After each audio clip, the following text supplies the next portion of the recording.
जय श्री कृष्णा, राधे राधे, श्री हरिदास। स्वागत है आप सभी का।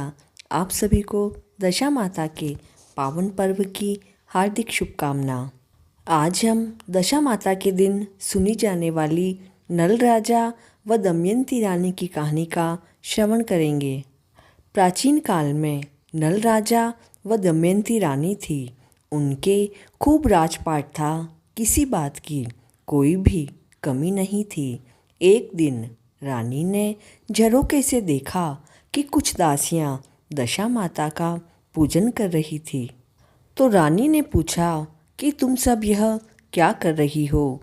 तो दासियां कहती है कि हम तो दशा माता की पूजा कर रही हैं। तब रानी ने कहा कि कैसे करती हो, मुझे भी बताओ। तब दासियां कहती है कि 9 दिन तक रोजाना दशा माता की कहानियाँ सुनना और 10वें दिन व्रत रखकर दशा माता की पूजा करना और कहानी सुनना, फिर दशा माता का डोरा पहनना चाहिए। रानी भी दशा माता की पूजा करके डोरा पहनती है, किंतु रात को सोते समय राजा की नज़र रानी के डोरे पर पड़ती है। तो राजा रानी से कहता है कि रानी, इतने गहने होते हुए भी आपने ये पीले रंग का कैसा डोरा पहन रखा है? और ऐसा कहकर राजा ने तो डोरा खींचकर फेंक दिया। उसी समय दशा माता वहाँ प्रकट हो गई और राजा से कहने लगी, हे राजा, तुमने मेरा अपमान किया है, इसलिए तुम्हारा सारा राजपाट खत्म हो जाएगा। राजा को तो आएगी चने की मन में और रानी को आएगी खल की मन में। आधी रात हुई, राजा को तो चने की मन में आई और रानी को भी खल की इच्छा हुई। तब रानी बोली, राजा जी, लगता है अपने दिन फिर गए हैं, जरा उठकर तो देखो। तब राजा ने देखा कि महल का कोना टूटने लगा है और देखते ही देखते सारा राजपाट विलय हो गया। तब राजा रानी ने सोचा कि अपने देश में हम ऐसे कैसे रह पाएंगे। तब राजा रानी अपने पुत्र सायर, नीर, दोनों कंवर, हांसला, घोड़ा और मालागढ़ दासी सभी को अपने साथ लेकर शहर छोड़कर चले गए।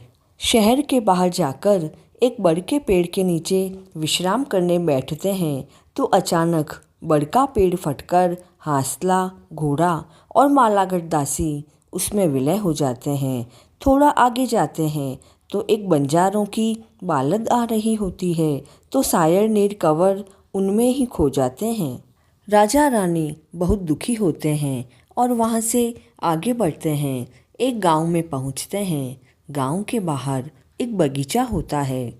दोनों रात्रि विश्राम के लिए वहाँ रुक जाते हैं। परंतु यह क्या, आधी रात होते होते बाग तो पूरा सूख जाता है।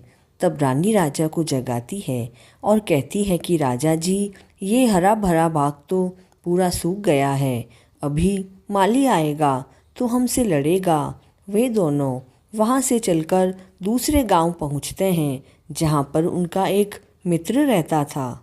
दोनों उस मित्र के यहाँ जाते हैं। मित्र उनकी बहुत खातिरदारी करता है और रात्रि विश्राम के लिए अपना कमरा उनके लिए खोल देता है। किंतु जैसे ही आधी रात होती है तो उनके कमरे में जो मोतियों का हार लटक रहा था, रानी देखती है कि खूंटी के पास जो मोरनी बनी हुई है वह तो हार को निगल रही है। रानी जल्दी से राजा को उठाकर यह सब कौतुक बताती है। तब राजा कहते हैं, रानी, यहाँ से भी चलो, नहीं तो मेरा मित्र क्या सोचेगा। तब वे दोनों वहाँ से भी रवाना हो जाते हैं। अब उन्हें गांव के बाहर एक कुम्हार का घर दिखाई दिया तो उससे पूछा कि क्या हमें रात्रि में यहाँ विश्राम करने दोगे? तो कुम्हारिन बोली कि रुक जाओ। राजा रानी विश्राम करने लगे, किंतु हाय ही किस्मत, उनकी तो दशा ही खराब थी। इसलिए जहाँ जाते वहाँ कुछ न कुछ विपदा अवश्य आ जाती। जैसे ही आधी रात हुई कि कुम्हारिन के जो मटके पकाने का अवाड़ा पक रहा था वह तो पूरा फूट गया। तब राजा रानी दोनों की नींद उड़ी और दोनों कहने लगे, चलो भाई यहाँ से भी चलते हैं। आगे गए तो उनकी बहन का ससुराल आया। वे दोनों उस गांव की पनघट पर बैठ गए। तब आती जाती सहेलियों ने बहन को खबर करी कि तुम्हारे भाई भाभी आए हैं। तो बहन ने पूछा, कैसी दशा से आए हैं? तो सहेलियों ने कहा कि कंबली कथरी ओढ़े आए हैं और भिखारियों सी हालत है। बहन उनके लिए 4 प्याज व 4 रोटी लेकर उनके पास गई। वहाँ जाकर बहन ने थाल रानी को दिया तो रानी तो देखते ही बहुत नाराज हुई और रोटी व प्याज को पनघट की पाल पर एक पत्थर के नीचे दबाकर आगे रवाना हो गए। वे दोनों एक बड़े नगर में पहुँचे और दोनों वहाँ नौकरी करने लगे। रानी तो साहूकार के यहाँ गहने धोने का काम करती और राजा लकड़ी काट कर लाता। एक दिन रानी तो मछलियाँ भूनने लगी और राजा बाहर जाकर कहीं भोजन करने गया। जैसे ही राजा थाल लेता है तभी बाज आकर झपट्टा मारता है तो एक दाना चावल का राजा की दाढ़ी पर लग जाता है और पूरी पत्तल गिर जाती है। इधर रानी जैसे जैसे मछलियाँ भूनती है, मछलियाँ तो उछल उछल कर वापस नदी में जाकर गिर जाती है। राजा जब घर आते हैं तो सोचते हैं कि रानी ने तो सारी मछलियाँ खा ली और रानी सोचती है कि राजा तो बाहर से भोजन करके आ गए हैं। वे दोनों भूखे ही सो जाते हैं। सवेरा होने पर दोनों अपने अपने काम पर जाते हैं। रानी साहूकार के यहाँ गहने धोकर पट्टे पर रखती है तो वह पट्टा उन्हें निगल जाता है तो साहूकार रानी पर चोरी का आरोप लगाकर उसे वहाँ से निकाल देता है। रानी दुखी होकर अपने घर जा रही होती है तो रास्ते में उसे कुछ औरतें मिलती हैं। वे दशा माता की पूजा कर रही होती है तो रानी उनसे पूछती है कि तुम सब यह क्या कर रही हो? वे कहती हैं, हम तो दशा माता की पूजा कर रही हैं। तब रानी को याद आता है कि दशा माता के कारण ही उनकी ऐसी दशा हुई है। रानी सोचती है कि मुझे दशा माता की पूजा करनी चाहिए। वह घर जाकर राजा को सारी बात बताती है और कहती है कि कल जो लकड़ी बेचने से पैसे मिले उससे दशा माता की पूजा का सामान व प्रसाद लेकर आना। रानी दशा माता की पूजा व व्रत करती है, कथा कहानी सुनती है और दशा माता का डोरा पहनती है। उन दोनों की दशा फिरने लगती है। इधर नगर में ढिंढोरा पिटता है कि राजा की कन्या का स्वयंवर है।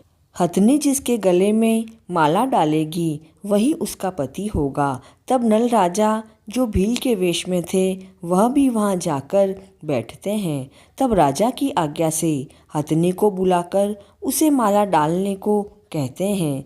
तब हथनी जाकर भील के गले में माला डाल देती है। तब राजा कहते हैं कि आज तो हथनी चूक गई है, इसीलिए भील के गले में माला डाल दी और कहा कि वापस माला डलवाओ, उस भील को यहाँ से हटा दो। फिर से माला डलवाई गई किंतु हथनी घूमती फिरती उसी भील के पास जाकर खड़ी हो गई और उसके गले में माला डाल दी। अब तो राजा को बहुत गुस्सा आया कि लगता है आज तो हथनी पागल हो गई है।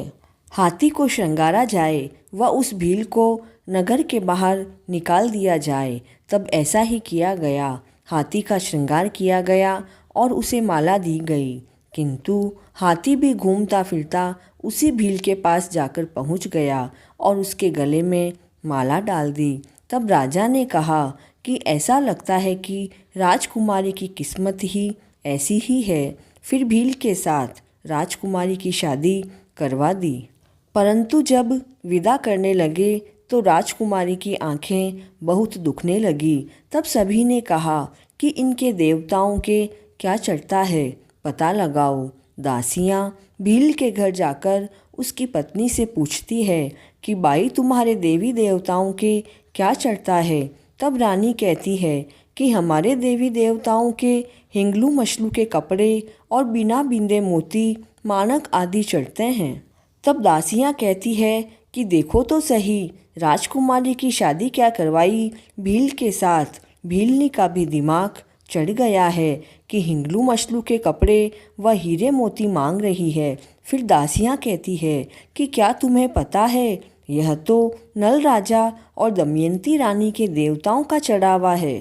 तब रानी कहती है कि भील कहो तो भी हम, और नल राजा दमयंती रानी कहो तो भी हम। तब सभी कहते हैं कि बाई की तो किस्मत खुल गई है, यह तो राजा नल है। तब राजकुमारी के पिता बहुत खुश होते हैं। दमयंती रानी को वहाँ बुलाकर राजा को सजाकर राजकुमारी को विदा किया जाता है और उनके साथ में खूब धन दौलत देते हैं। जब वे जाने लगते हैं तो रानी कहती है कि राजा थोड़ी देर रुको, साहूकार के यहाँ जाकर आती हूँ। रानी साहूकार को कहती है कि आप मुझे आपके सोने के गहने धोने को दे दो।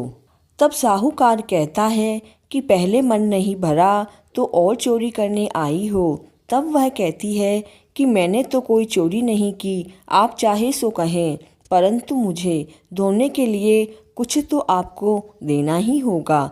तब साहूकार उसे गहने देता है। तब रानी वही पट्टा लेती है जिस पर वह गहने धोया करती थी। जैसे ही रानी गहने धोने लगती है, पट्टा फिर से गहने उगलने लगता है। तब रानी साहूकार उसकी पत्नी को बुलाकर बताती है। तब साहूकार रानी से क्षमा मांगता है। फिर राजा रानी आगे बढ़ते हैं और अपनी बहन के घर पहुंचते हैं। वह पनघट पर जाकर विश्राम करते हैं। तब आती जाती सहेलियां राजा की बहन को समाचार देती है तो बहन पूछती है कि कैसी दशा में आए हैं। तब सहेलियां कहती है कि पूछो मत, इतना ठाट बाट लाव लश्कर व दो दो रानियां साथ है। तब बहन अच्छे अच्छे भोजन व पकवान बनाकर लाती है और उनकी बहुत आओ भगत करती है। तब रानी भोजन के थाल में अपने गहने उतार कर रख देती है और कहती है, बाई सा, अब तो इन गहनों को ही भोजन करवाओ, हमें करवाते तो पहले करवाते। जब हमारी दशा खराब थी तब वह पनघट पर पत्थर उखाड़ कर दिखाती है तो रोटी तो सोने का चक्र हो जाती है और प्याज रूपा के हो जाते हैं। ननद भाभी आपस में एक दूसरे के पांव पड़ती है और वहाँ अपनी ननद को बहुत सारा धन देकर राजा रानी आगे रवाना होते हैं। आगे कुम्हार का घर आता है। तब राजा रानी वहाँ उसे कहते हैं कि हमें रात्रि विश्राम करने दो। तब कुम्हारन कहती है, पता नहीं पहले कोई पापी दुष्टी आए थे जो मेरा पूरा अवाड़ा नष्ट कर दिया। तब रानी कहती है, यह तो हमारी दशा फिरी, तब ऐसा हुआ। आगे दोनों गांव में मित्र के यहाँ जाते हैं तो मित्र की पत्नी से रहा नहीं जाता और कहने लगती है कि यहाँ पहले भी मोतियों का हार हाथ लगा था, इसलिए वापस क्यों नहीं आओगे। इस पर रानी कहती है कि नहीं, हम तो उसी कमरे में विश्राम करेंगे। तब मित्र कहता है, दोस्त तुम औरतों की बातों पर मत जाना, और वह उसी कमरे में उन्हें विश्राम करवाता है। तब आधी रात के समय मोरनी त्योहार को उगलने लगती है। तब रानी राजा को उठाती है और राजा अपने मित्र को बुलाकर लाता है। तब राजा उस मित्र को सारी बात बताता है। तब वे दोनों एक दूसरे के गले मिलते हैं। वहाँ से आगे चलते हैं तो वही बाग आता है। तब राजा माली से पूछता है कि हम यहाँ रात्रि विश्राम करना चाहते हैं। तब माली कहता है, 12-12 महीने हो गए, पता नहीं कौन पापी आया जो मेरा बाग सूख गया। तुम्हारे रुकना है तो भले रुक जाओ। राजा रानी वहीं विश्राम करते हैं। फिर से आधी रात होती है और बाग तो एकदम हरा भरा हो जाता है। राजा माली को बुलाकर लाता है और बाग को दिखाता है तो माली उनसे क्षमा मांगता है। थोड़ा आगे जाते हैं तो वहाँ कुछ बच्चे खेल रहे थे तो रानी के मन में आशा करती है कि हमारे भी दिन फिरे थे तब कंवर यहीं कहीं खो गए थे, अब तो वे भी बड़े हो गए होंगे। तब राजा कहते हैं कि रानी, आज हम नगर में भोजन जिमाते हैं, किसी के घर में भी खाना नहीं बनेगा और न ही कोई चूल्हा जलाएगा। तब राजा रसोई बनवाते हैं और पूरे गांव को न्योता देते हैं। सभी लोग भोजन करने आते हैं, कोई कैसे खाता है और कोई कैसे। तब राजा रानी देखते हैं कि दो लड़के आराम से बैठकर धीरे धीरे भोजन कर रहे हैं। तब रानी कहती है कि हो ना हो यही हमारे कंवर हैं। तभी वहीं बंजारे आ जाते हैं और कहते हैं, वाह राजा, क्या भोजन कराकर हमारे बच्चों को ले जाना चाहते हो। तब रानी कहती है कि यह तो हमारे कंवर हैं और बंजारिन कहती है कि यह तो मेरे बच्चे हैं। दोनों झगड़ने लगते हैं। तब सभी लोग कहते हैं कि इसका न्याय कैसे हो। तो राजा ने कहा कि सूरज भगवान ही इसका न्याय करेंगे। तब रानी को तो पहनाई चमड़े की कांचली और बंजारन को पहनाई रेशम की कांचली और कहा कि जिसकी कांचली से दूध की धारा बहेगी और इन बच्चों के मुंह में धारा आकर गिरेगी, वही इन बच्चों की माँ होगी। तब रानी सूरज भगवान के सामने हाथ जोड़कर खड़ी हो जाती है कि सूरज भगवान हमारा न्याय करना। और रानी के दूध की धारा बहने लगती है और बच्चों के मुंह में आकर गिर जाती है। फिर राजा रानी दोनों कंवर को लेकर आगे अपने देश की ओर बढ़ते हैं। रास्ते में बड़ का पेड़ आता है, वहाँ विश्राम करते हैं। वही बड़ फटकर वहाँ से हांसला, घोड़ा और मालागढ़ दासी भी मिल जाते हैं। इस तरह प्रसन्नतापूर्वक अपना राज्य संभालते हैं। राजा पूरे गांव में ढिंडोरा पिटवाते हैं कि दशा माता के दिन सभी औरतें दशा माता की पूजा करें, डोरा ले, व्रत की कथा कहानी सुने। हे दशा माता, राजा रानी की दशा बिगाड़ी वैसी किसी की मत बिगाड़ना और अच्छी करी वैसी सभी की करना। कहते को सुनते को हुकारा भरते सभी पर अपनी कृपा बनाए रखना। कहानी अधूरी हो तो पूरी करना और पूरी हो तो मान लेना। दशा माता हम सभी पर अपना आशीर्वाद बनाए रखे। इसी मंगल कामना के साथ जय श्री कृष्ण।